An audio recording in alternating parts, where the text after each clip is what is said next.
Galing na sa bibig ni Jesus na hindi sinungaling. Dito ka sa palataya sa salita ng Diyos, sapagkat ang salita ng Diyos ay totoo. Pinapagit sa salita ng Diyos at malalaman mong katotohanan at ang katotohanan ang magpapalaya sa iyo. Maraming mga Pilipino gusto sa kasinungalingan, gusto ayaw sa katotohanan, kaya tuloy miserable ang kanilang buhay. Mga kapatid, mga Pilipino, kapwa Pilipino, ang mga Pilipino matatalino, kagaya ang lahi ni Jose Rizal ay matatalino. Di po ba?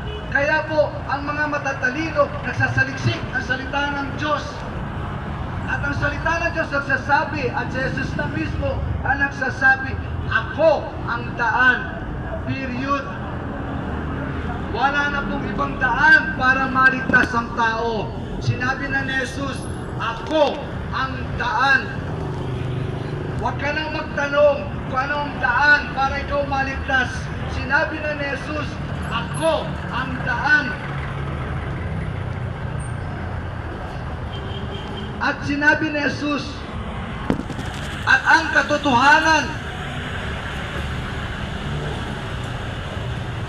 Bakit sinabi ni Jesus ang katotohanan? Sapagkat ang tao mahilig makinig sa mga sinungaling.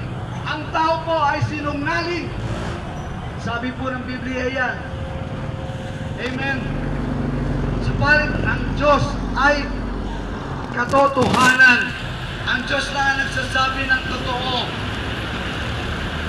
Kapag may nagsabi sa iyo, meron ibang tagapagligtas, tanungin mo agad, anong pangalan? Pag hindi pangalan ay Jesus Christ, kapatid, maawa ka sa sarili mo, maawa ka sa mga anak mo, umalis ka dyan, sapagkat si Jesus lang ang katotohanan. Sinabi ni Jesus, ako ang katotohanan. Bakit niya sinabi? Kasi yung mga tao, tanong ng tanong, ano ba ang totoo para maligtas? Ano ba talaga ang katotohanan? Sinabi na ni Jesus, ayaw mo lang makinig. Buksan mo yung pandinig, makinig ka. Sabi ni Jesus, ako ang katotohanan. Period. Kapag naniwala ka sa tao at nagsasabi sa iyo, siya yung katotohanan, at ang pangalan niya ay hindi Jesus Christ, kapatid, huwag kang magpauto, huwag kang magpaloko, sapagkat iisa lang ang katotohanan, si Jesus Christ. At sinabi ni Jesus, at ang buhay. Bakit sinabi ni Jesus siya ang buhay? Sapagkat siya ang kahulugan ng buhay ng tao. Kapag si Jesus wala sa puso mo, wala sa buhay mo, kulang ang buhay mo. At maraming milyonaryo nagpapakamatay pa nga sapagkat may kulang sa buhay nila. Hindi nila nakikita yung kulang na yon. Ang kulang na yon ay si Jesus Christ.